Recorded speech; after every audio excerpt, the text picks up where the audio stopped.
معرض تراست موتورز يا جماعه مهمته الاولى والاخيره ان هو يساعد العميل على قد ما يقدر. مهمته الاولى والاخيره ان هو يساعد العميل على قد ما يقدر.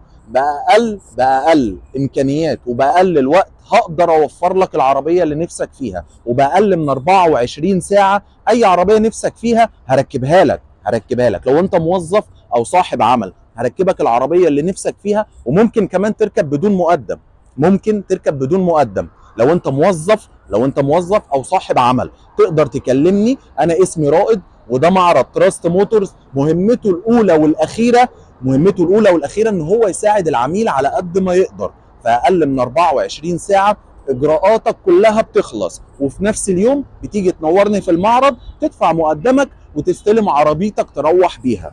دي اجراءات يا جماعه تراست موتورز. ودي احنا تراست موتورز موجودين في اول سوق السيارات القديم على محور شينزو ابي، على طول على محور شينزو ابي. انا اسمي رائد، وهسيب لك رقمي على الفيديو، وهسيب لك المقدمات في الكومنتات تحت. تقدر تكلمني اي وقت محتاج تعرف اي تفاصيل، كلمني وما تترددش. السلام عليكم.